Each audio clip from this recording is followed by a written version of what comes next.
It gives me great pleasure to welcome to the air a true scholar in Israel who is the author of a new book entitled The Victory of Zionism, and it is subtitled Reclaiming the Narrative About Israel's Domestic, Regional, and International Challenges. I would like to welcome to the air to JM Sunday Dr. Emmanuel Navon. Shalom and good morning, Dr. Navon. Good morning. It is a pleasure to have you here, and I just want to let people know a little bit about you so that they understand that besides just writing the book, you are really a scholar. And a lot of times we hear, I think, from the scholarly side and the academic side in Israel, more from, I guess, the left, as opposed to your viewpoint and what you've written. You are chairman of the Political Science and Communications Department at the Jerusalem Orthodox College. You're an international relations lecturer at Tel Aviv University and IDC Herzliya. You're a senior fellow at Kohelet Policy Forum, and you're a columnist and commentator on I-24 News, among, I guess, a few other things. So you certainly have the credentials as a scholar to write about what is happening in Israel. And we appreciate you joining us this morning. My pleasure. This book is written in a time period encapsulating 4 years, October 2010 to October 2014. And of course, the danger in giving a time frame is that as soon as you've published it, you're now ready for an addendum to it, because we're only a few months out from there, but so much has happened since that time. I'd like to ask you first, the book is entitled The Victory of Zionism. What is your definition of Zionism in the context of this book? Well, first of all, the real reason I called it the Victory of Zionism is as a kind of an answer to Peter Beinhardt's The Crisis of Zionism, which was published, I believe, a couple of years ago. Mm-hmm. So that's regarding the title, but I also challenge the general narrative of Peter Beinhardt, because the underlying argument of Peter Beinhardt is that if Israel establishes a Palestinian state, it will achieve three things. It will guarantee Israel's future as a Jewish country and a democracy. A. B. It will solve the Arab-Israeli conflict. And C. It will dramatically improve Israel's international standing.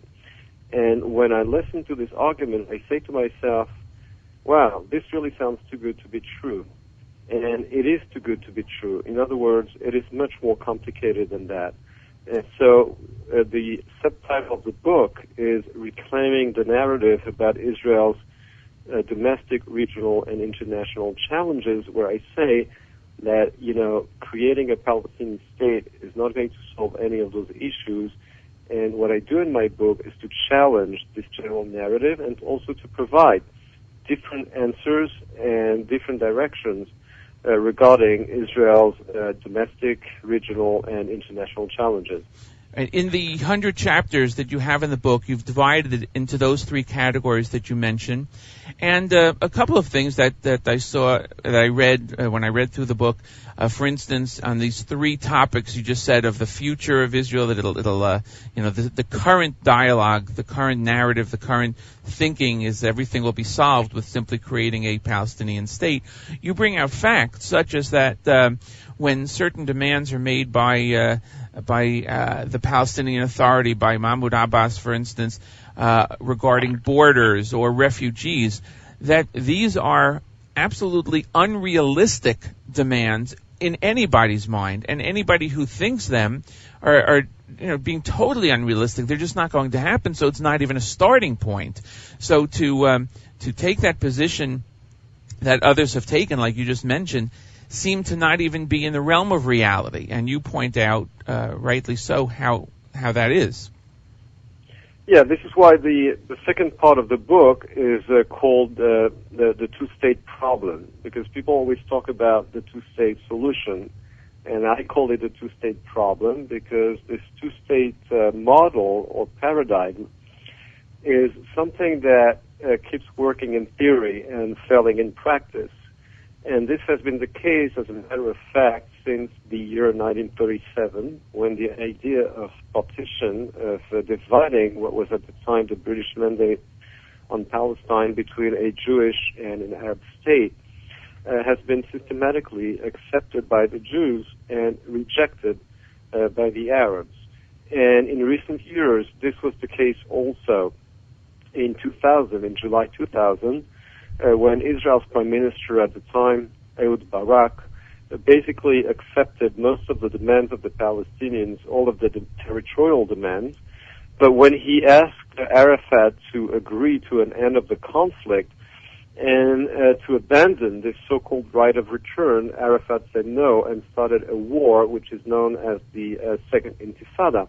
Same thing in 2008 between Israel's Prime Minister Ehud Olmert and the chairman of the Palestinian Authority, Mahmoud Abbas. Just so that you know, in 2008, Ehud Olmert accepted the establishment of a Palestinian state on 99.5% of the West Bank and Gaza with territorial swaps, on sharing of sovereignty over Jerusalem, including the Old City and the Western Wall, and the acceptance by Israel of a few thousand refugees, but the Palestinians had to agree to forego what they call the right of return. And then again, Mahmoud Abbas said no. Now, we have to understand that what the Palestinian means by the right of return is not to grant the right to become Israeli citizens only to the refugees of 1948. As you know, during the war of 1948 between Israel and the Arab states, there was a double refugee problem. Just like in the case of India and Pakistan, there were about 600,000 Arab refugees and a larger number of Jewish refugees of about 900,000 who were expelled from the Arab countries and from Iran. Now, according to the Palestinians, the status of the refugee applies to the descendants, and this applies nowhere else in the world. Right. So according to the calculation, there are now today 5 million Palestinian refugees, and they should have the right to become citizens of the State of Israel, and therefore Israel, which today has a population of 6 million Jews and 2 million Arabs, would become a binational state with an Arab majority. But Judea and Samaria, which would supposedly become the Palestinian state, would be empty of every Jew, because Mahmoud Abbas has already declared that he will not tolerate the presence of a single Jew in the Palestinian state. So the Palestinian state will be Judenrein, right. but the state of Israel would have to accept 5 million Arabs who are the supposed or actual descendants of the refugees of 1948, and therefore would cease to be a Jewish state. Right. It seems almost impossible to believe that even his people, Abbas's people, would think that this is a realistic demand that could be met. And yet the world seems to think, oh yeah, it's part of the issue that has to be discussed. And it's almost like the reporter that would ask a politician something like, can you confirm can you confirm or deny the story that you beat up your kid when he was younger, when there was no such story, but simply asking the question starts a rumor. Here it's like they make demands and the reaction causes problems, like you said with the refugees. They make a statement, and then the world thinks that Israel has to answer that, when in fact, no, Israel doesn't have to answer it. They just say, no, we're not doing that. And it just seems totally unrealistic, even from his side. Why do you think the world, that's a loaded question, accepts them at face value, or is it just all part of the rhetoric that they know is not going to go anywhere? Well, I think that the world has gotten used to just listening to the most outrageous claims when it comes to our Palestinians. They just have to say it, and the world listens. And so when it comes to the refugee issue, for example, the fact that there is today a double standard at the United Nations, because all the refugees in the world today, except the Palestinian refugees, are under the authority of the United Nations High Commissioner for Refugees. Right. It is only for the Arab refugees of 1948 that UNRWA was created. It is a separate agency. Now, mind you, there never was a special agency created for the Jewish refugees of the 1940s and 1950s. Of course. Only for the Palestinian refugees. Right. But the problem here is it's not only that we have two separate institutions, which is completely unjustified, but according to United Nations High Commissioner for Refugee Status, does not apply to the descendants. It is only UNRWA that applies the status to the descendants. So, for example, between India and Pakistan, when India and Pakistan were divided in 1947, there were 15 million refugees who crossed the borders on both sides.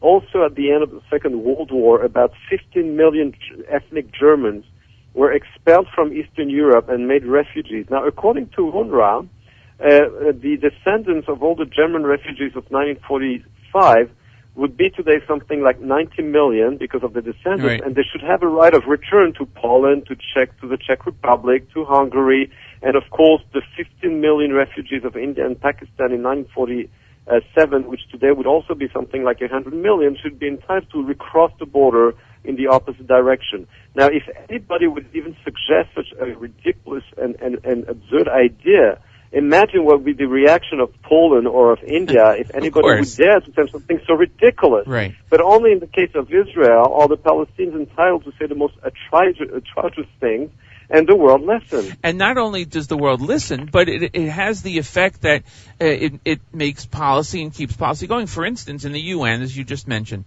Now, last week there was the report on the war last summer. And as you know, I'm sure everybody's read that Ban Ki-moon, the head of the UN, singled out Israel. The report, I think, was for about children affected by war, and 32 paragraphs, far more than any other, was about Israel. And Ban Ki-moon talked about Israel being the one that has to take greater care in the future. Nobody else doesn't talk about the Syrian civil war. Nothing about that. So they don't only listen to what the rhetoric is from the Palestinian side, it affects how they feel they can put out reports and explain things, and well, they can't pass laws, but certainly their policies are affected by it. Yeah, well, at the UN, the Palestinians enjoy what is called a automatic majority, because since the 1960s, with the decolonization of the Third World, and of course at the time during the Cold War, the Soviet Union was able to form a bloc, an anti-Western bloc, with a majority that enabled the General Assembly to pass all kinds of resolutions, especially, of course, as we all remember, the 1975 resolution of the UN General Assembly defining Zionism as racism. At the time, the Arab world completely controlled the UN, and they still do today, even though the Cold War is over. But this coalition of Third World / Arab world and former communist countries still have a majority at the UN. And this is how, for example, we should take as an example the United Nations, the General Assembly Commission on Human Rights, which was chaired by Eleanor Roosevelt when it was created in 1948. Well, guess who was elected chairman of the Commission on Human Rights in 2003? Muammar Gaddafi, right. The former dictator of Libya. And this just summarizes what has been going on and what is wrong with the UN. Now, talking about, we're talking just now about Syria. Well, just last month there was the World Health Organization, which is a UN agency, met in order to discuss the problem of health in the world. And the only thing they could talk about was to pass a resolution to condemn Israel about, quote, its violation of the health rights of the Syrian in the occupied Golan Heights. Right. Now, just so you know, Israel has a hospital there in order to treat the victims of Assad. But Assad was not condemned by the World Health Organization for killing 500,000 of his citizens, which Israel is treating in the Golan Heights. Exactly. And of course, what Assad said is that, what Israel is only treating them, they're only terrorists, and the only reason why Israel is treating them is so that they can continue to terrorize my people and my government. Right. So this is the UN. Nothing coming from the UN should come as a surprise. We'll get off the UN topic now. The name of the book is The Victory of Zionism, Reclaiming the Narrative About Israel's Domestic, Regional, and International Challenges. My guest is Dr. Emmanuel Navon, who, among other things, is the chairman of the Political Science and Communications Department at the Jerusalem Orthodox College. Let's take the world stage and now go to what happens within Israel. And what I had mentioned before, that I wanted to talk about judicial activism and how it affects the discussions and the laws and what happens. And I think most people aren't aware of it.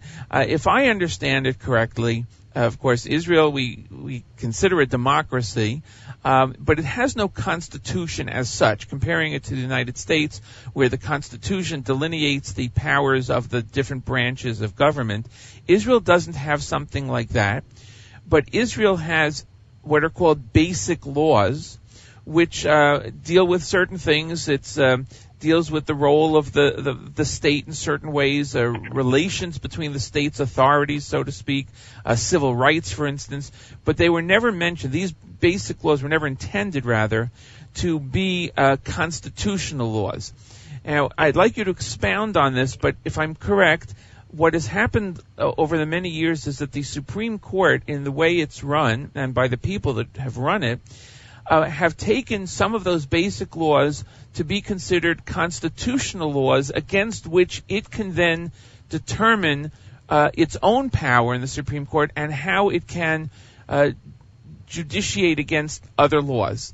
Is that correct, and can you expound on that a bit? Right. So first of all, as you said, and it's true, Israel does not have a constitution, unfortunately. When Israel proclaimed its independence, at the time, Israel's first Prime Minister, David Ben-Gurion, claimed that you could not write and proclaim a constitution when a majority of the Jewish people was still living outside of Israel.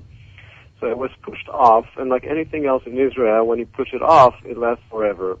And then, until today, we do not have a constitution because there's so many different opinions in Israel's political system about what the constitution should look like, that the political parties never agreed about a constitution. So we do have what we call basic laws that determine more or less the powers of the three branches of government, but we never had a text, a constitution that says exactly what are the powers and the limits of powers of the three branches. And we do not have a written document that specifies the balance of powers in Israel between the three branches of government. Right. Now, what happened is that in the absence of such a document, of such a constitution, there's kind of an open field where because the government is so weak, because it's so unstable. As you know, we have a parliamentary system in Israel with a multi-party system, which makes every government very unstable. The average lifespan of a government in Israel is 2 years. That's an average since 1949. And because it is so weak, there has been a kind of power grabbing from the judicial power since the early 1990s. Why did it happen? Well, mostly because in 1992, the Knesset voted two basic laws called freedom of occupation and human freedom. But it was passed only by about 30 members of Knesset. And even though these are basic laws, those members of Knesset had no intention of granting the court the power to strike down other laws based on those basic laws. However, this is exactly what the court decided.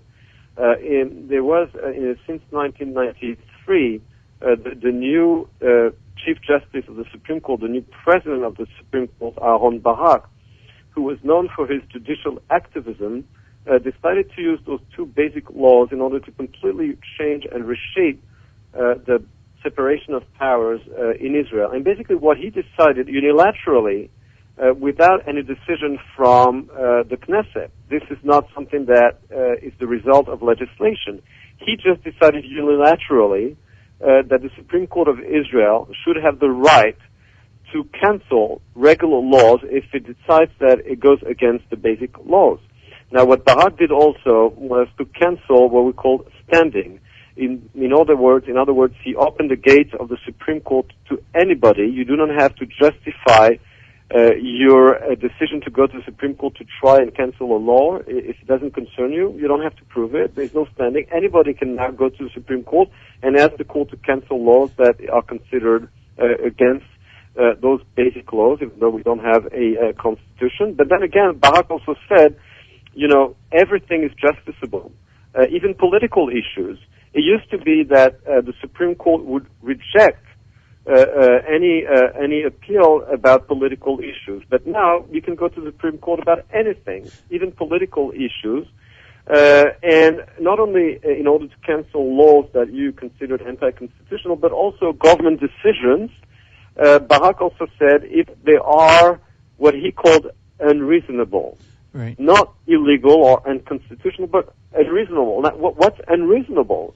And his answer was very simple. Whatever I consider unreasonable is unreasonable. Right. Just to make it clear for people who are used to the system in the United States, for instance, the Supreme Court is a body of a limited number of people, 9 justices, and to get a case heard before the Supreme Court can take years of the other judicial review and decisions as it winds its way through the lower courts. Israel has how many justices are in the Supreme Court of Israel? Well, it's also a similar number, but there's a big difference here. Is that in America the Supreme Court judges are appointed by the president, right, and they have to be approved by the Senate. In Israel, the judges are appointed by the judges. Right. That's a big difference. It is. And so in Israel, and there are also committees that are made up within the Supreme Court, I believe, that to hear different things. So the whole structure is different. And when you talk about standing, you're basically talking about someone, an individual who has a gripe or an issue, is able to actually go to that court, the highest court, and plead the case before going necessarily to any other court. So the Supreme Court has taken upon itself this power because of the void of a lack of constitution to say, hey, why not? Let's make a decision. Come before us and we'll decide. And there's nobody to challenge that. Absolutely. I would like to get to this part. How does this affect the day-to-day operations in terms of Israel, and specifically in terms of, not like typical domestic issues, but when we talk about the world stage, when we talk about the problems with Palestinians, with other issues in the world, how does it affect the government's ability to handle things with legal standing, and also with some of the reforms you'd mentioned? Ayelet Shaked had tried to institute some reforms. How does that all play in with the day-to-day? Because isn't it the prime minister? He's the face of the country usually. He gives the actions, gives the ideas, talks about what the country wants to do. Is he hampered by this? And how does that all interact on a day-to-day basis? Well, the way it interacts on a day-to-day basis is, just to give you one example. Right after Aaron Barak started implementing his constitutional revolution, what he called, the Supreme Court was petitioned by private individuals in 1993 against a member of the government. It was at the time the governor of Yitzhak Rabin in 1993, and one of the members of his government, his name was Rafael Pinchasi from the Shas party, has been indicted for financial wrongdoing. Now, according to the law in Israel, a minister, a government member, only has to resign if he was convicted, not only indicted. He had only been indicted, and therefore he did not have to resign, and the prime minister did not want to fire him. However, some private individuals and organizations decided otherwise, so they petitioned the Supreme Court. Were they entitled to do so? Yes, because there was no more standing. Was it illegal for the prime minister not to fire his minister? Not at all, because he hadn't been convicted yet. Right. But the court decided that it was unreasonable for the prime minister to keep him in the government. Now, the prime minister said in the court, this is my position, I do not want to fire him, except that Aaron Barak had also ruled somehow that the prime minister's opinion was completely irrelevant because he was only interested in the opinion of the government's attorney general, which he turned into from a legal advisor to the only authority in charge of the government. So basically, the government now has to obey whatever the attorney general says, and not only listen to him. And so at the end, this minister was fired by the court because the court said to the prime minister, "I couldn't care less about what you think. I only care about what the attorney general says. And yes, any citizen is entitled to come to me and petition me. And even though it is legal for you not to fire this guy, it is unreasonable, in my opinion, because I decide it's unreasonable. So this is how it works. In other words, if you don't agree with the government decision, you can petition the court, and basically the court says, this is what the Attorney General said, and that's only what counts, and therefore the elected officials, the government is elected by the people, right. But the country is not run by the government. It's run by the court. Amazing. The book, again, it's entitled The Victory of Zionism, Reclaiming the Narrative About Israel's Domestic, Regional, International Challenges. My guest is Dr. Emmanuel Navon. We have a couple of minutes. I do want to thank Mr. Stuart Schnee, who is the publicist for your book, for getting us together and suggesting that we talk. It's been fascinating, and I want to thank him. His website is Stuart Schnee, StuartSchnee.com, and I understand that you're going to be coming to America at some point later this year for a tour. Do you have any details on that yet? So hopefully I'll be coming in October after the high holidays between October 7th and 17th, and my tour will be including mostly Washington, D.C., New York, probably California, and Florida. And my own website is navon.com, Navon.com. Whoever is interested to invite me for a speaking engagement, I'll be happy to add them to the list. Yes, absolutely. We will post that. I was going to mention that. And the book, I encourage everybody to get it. It's available on Amazon, all different outlets. It's an absolutely amazing set of 100 chapters on different topics regarding current events, regarding how, like we just talked about this one topic on judicial activism, how it affects Israel's society and law, and you have a couple of different chapters on that. I was going to suggest that maybe you could do an index of the book on your website, so that if somebody wants to follow a certain thread, they can find it. I always like indices because it's something to look at. And already, like I said, you're probably ready for a sequel to this. Absolutely. And you're going to be doing that.